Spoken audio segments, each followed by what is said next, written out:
এই পৃথিবী যেমন আছে তেমনি ঠিকই রবে, সুন্দর ওই পৃথিবী ছেড়ে একদিন চলে যেতে হবে রে মন, চলে যেতে হবে। কথা বলেন ঠিক কিনা? কারণ ভাইয়ারা আমার, এমন একটা দিন আসবে, আমি মুরাদ চৌধুরীকে অনেকেই নামটা ভুলে যাবে, হয়তো যারা আমার শ্রোতা এরা আমার নামটা এখন মনে রাখবে, এদের পরবর্তী জেনারেশন বলবে যে মুরাদ চৌধুরী সাহেব এই মাঠে ওয়াজ করছে। কিন্তু এরপরে নাতির ঘরে ফতি, সে যখন এই সমাজ পরিচালনা করবে তখন সেও বলবে আরে মুরাদ চৌধুরীর বাড়ি কোথায়? ঠিক কিনা বলেন? বেশি দূরে যেতে হয় না। আমি যদি একটা লোককে দাঁড় করি এখন বলি, বলেন তো আপনার বাবার নাম কি, সে বলতে পারবে অমুক। যদি বলি আপনার বাবার নাম কি, দাদার নামটা কি, বলতে পারবে অমুক। যদি বলি দাদার বাপের নাম কি, অনেকের পায়জামা গরম হয়ে যাবে। ঠিক না ঠিক? এ নবীর প্রেমিকারা, রামনগরের বাবাজিরা, শ্রেষ্ঠ মতিউর নগরের বাবাজিরা, দাদার নামটা পর্যন্ত আমার আপনার পক্ষে বলা সম্ভব হয়, পরিদাদার নামটা অনেকেই ভুলে গেছে। তাইলে চিন্তা করেন, বেশি ডিস্টেন্স নয়, মাত্র 3টা সিঁড়ি আগে যারা এই দুনিয়াতে ছিলেন, আজকে তাদের নাম নিশানা পর্যন্ত আমাদের অন্তরের মধ্যে নাই, আমাদের মুখস্থ নাই, স্মরণ নাই। যদিও কেউ নথিপত্র দেইকা, খাতাপত্র দেইকা মনে রাখতে পারে, কিন্তু পরিদাদার বাবার নামটা কি ছিল 100% লোক এখানে বলতে পারবে না। কথা কোন ঠিক না বিঠে?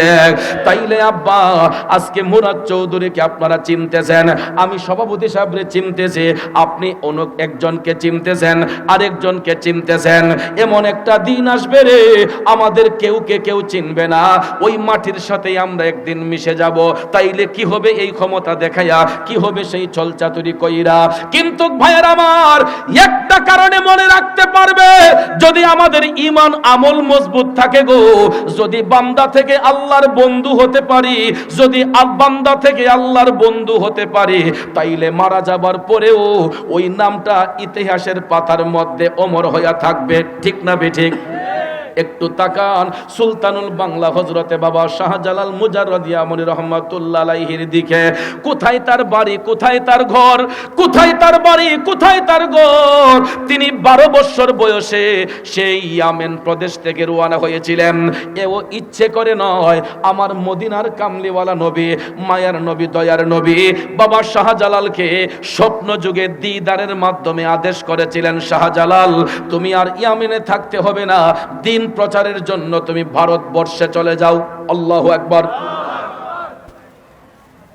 বয়স মাত্র তখন 12 বছর। বাবা শাহজালালের জীবনী পড়ে দেখলাম, তিনি খুব অল্প বয়সে মায়ের কোল, বাবার কোল হারিয়েছেন।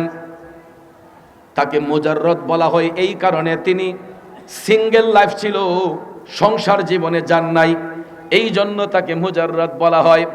বাবাজিরা আমার, বন্ধুরা আমার, ইয়ামেন দেশে এমন একটা পরিবারে জন্মগ্রহণ করেছিলেন, তিনি মায়ের বংশ দিয়া তিনি আওলাদে রাসূল ছিলেন। সুবহানাল্লাহ কোন।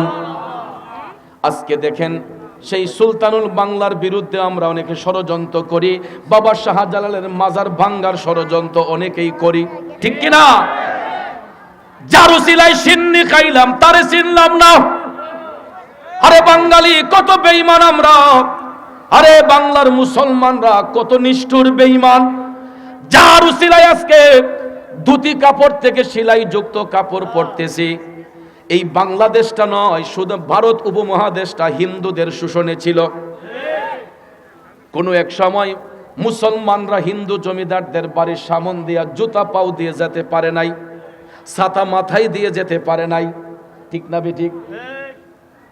জমিদারদের বাড়ির সামন দিয়া আমাদের মুসলমানরা ছাতা মাথায় দিয়ে যেতে পারছে না, জুতাগুলা পাও দিয়ে যাইতে পারছে না। এটাতে বাড়ি দিয়া বগলের মাঝে লইয়া, ছাত্রীটারে বগল লইয়া, মাথাটারে নোয়া নোয়া আবার সোজা করে দিত, সাইজ করে লইত, মাথাটারে নোয়া নোয়া যাইতে হতো।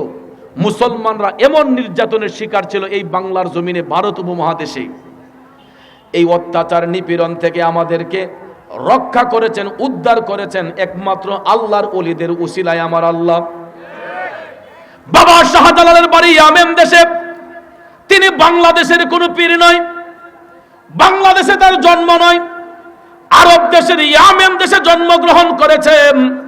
এ বন্ধুরা, আমার বাবাজিরা, অল্প বয়সে মায়ের কোল বাবার কোল হারিয়েছেন গো। শাহজালাল আপন মামার সোহবতে, ওনার মামার নাম ছিল সৈয়দ আহমেদ কবির রেফাই। সৈয়দ আহমেদ কবির রেফাইয়ের সংস্পর্শে যাইয়া তিনি জিন্দেগি অতিবাহিত করেছিলেন। ওনার কিশোর জীবনটা মামার স্নেহধন্যে ছিলেন। একটা কথা গ্রামের ভাষায় বলে, সৎসঙ্গে স্বর্গবাস, অসৎসঙ্গে সর্বনাশ। সঙ্গ যদি ভালো হয়, একটা দুষ্ট ছেলেও ভালো হইতে সময় লাগে না। আবার সঙ্গ যদি খারাপ হয়, ভদ্রগরের সন্তানটা নষ্ট হইতে সময় লাগে না। ঠিক না বেঠিক? এই জন্য কবি বলেছেন, তুমি পরশ আমি লোহা, ও দয়াল দেখিবারে পাই। ওরে পরশের কিরণে লোহা স্বর্ণ দেও বানাই গো মুর্শিদ, এই ভিক্ষা চাই তোমার প্রেমাগুনে আমায় পুইরা করো সাই। আল্লাহু আকবার বলেন।